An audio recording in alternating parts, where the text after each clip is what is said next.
Welcome to The Explainer. Today, we're diving into the post-smartphone future, the hype, the reality, and, well, the risks.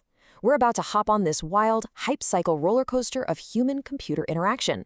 We'll be separating the sci-fi from the science fact, checking out incredible breakthroughs, some spectacular product flops, and even the hidden dangers literally woven into the fabrics we wear. So, let's just get right into it. So, is the smartphone era actually ending? Think about that device you probably rely on every single day, the one sitting in your pocket or right next to you. Is it about to become a total relic of the past? For the last 15 years, we've just been tapping and swiping away on these glass screens, right? But there's a massive shift brewing. A shift toward a world where tech isn't something we just hold in our hands anymore, but something deeply integrated into our bodies and our minds. To really get this, we've got to look at Elon Musk's bold vision for Neuralink. He recently said, in 5 years, smartphones could be obsolete, replaced by AI-driven devices that communicate directly with our thoughts.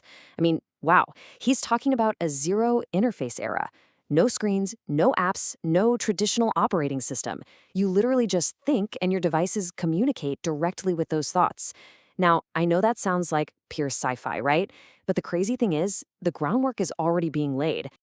This isn't just some abstract theory anymore. Neuralink recently made these massive strides in clinical trials up in Canada with 2 quadriplegic patients. By getting electrodes implanted directly into the motor area of their brains, these patients actually learned to move computer cursors and even play video games using absolutely nothing but their brain signals. The neurosurgeon leading the trial, Dr. Andres Lozano, summed it up perfectly. They just think about it and it happens. We are literally taking the first tangible steps toward completely bypassing physical interfaces. So, how does this actually work on the software side? Enter the Prompt to OS, or P2OS architecture.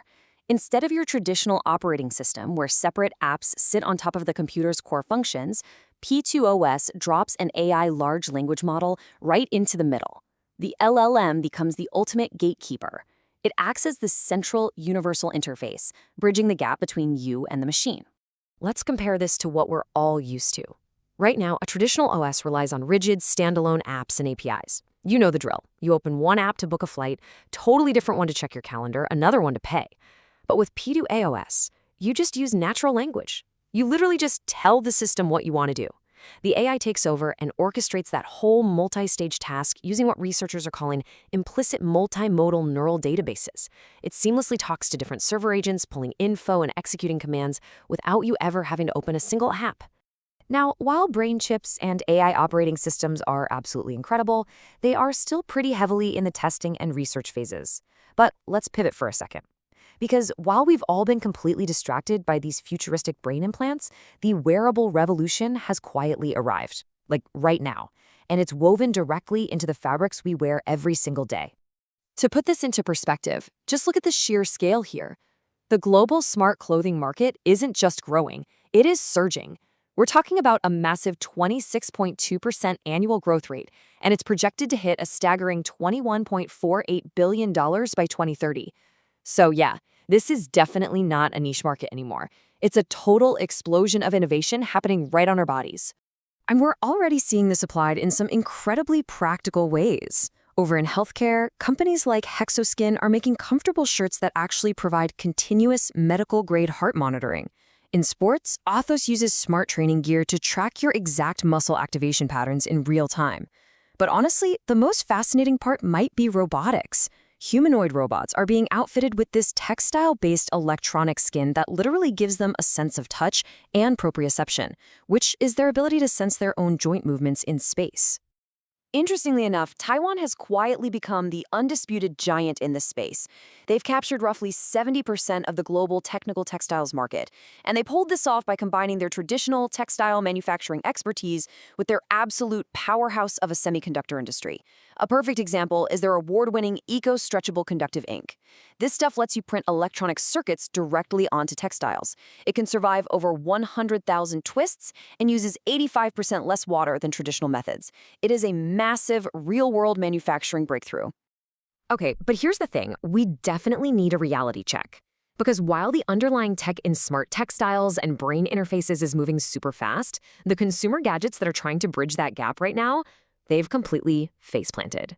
When tech companies tried to rush this whole AI-in-a-box hardware to the market to replace our smartphones, it resulted in some genuinely spectacular failures. You honestly don't have to look any further than this devastating verdict from Marques Brownlee, MKBHD, one of the biggest tech reviewers on the planet. He called the Humane A Pen the worst product I've ever reviewed. Ouch. This was a wearable device you were supposed to pin to your chest using voice commands and a laser ink display on your palm, all promising to totally free you from your screen. But this stark quote perfectly contrasts those lofty promises from tech CEOs with the brutal, buggy reality of early adoption. The failures of the AI Pin and its competitor, the Rabbit R1, were just painful. Despite the AI Pin costing $700 plus a $24 monthly subscription, it was notoriously slow and, worse, confidently wrong. Both devices suffered from abysmal battery life and constant AI hallucinations. The Rabbit R1 famously couldn't even figure out what a taco looked like. They're highly hyped large action models that were supposedly going to do all these complex tasks for you? Practically non-existent. And the craziest part, neither of these devices could do the most basic smartphone functions, like setting a simple timer or an alarm. Just wild. But, beyond the clunky hardware and the broken features, there is a much deeper warning we really need to pay attention to. As we take computers off our desks and put them directly onto our bodies, we are stepping into a severe privacy and safety trap. A recent academic paper from the CISPA Helmholtz Center for Information Security interviewed 15 different experts, and what they uncovered about the implications of this intimate technology is honestly pretty terrifying. It all comes down to this concept of bystander privacy, which perfectly highlights the new risks we're facing. Think about it. Your interactions with a smartwatch or a smart jacket are highly visible. That means public CCTV, or honestly just someone standing next to you, can infer exactly what you are doing. The attack surface isn't just in the digital realm anymore. It has expanded right out into your physical surroundings. To make these abstract risks a bit more concrete, the researchers actually modeled 3 very distinct adversaries. First, you have the profit-driven corporation, which just wants to use your wearable data for large-scale commercial exploitation. Second, and this one is much more chilling, the abusive partner, an intimate threat using your on-body tech to manipulate or control you in a private setting. And third, the opportunistic hacker, who exploits your interactions for sabotage or ad hoc physical theft. When you step into the shoes of these specific adversaries, the whole concept of data privacy suddenly feels deeply, deeply personal. And the researchers established one absolutely crucial core finding. In the world of wearable tech, privacy and safety are completely entangled. You literally cannot separate them. A privacy breach, like someone inferring your daily habits or your health status from a smart shirt, directly enables a physical safety risk.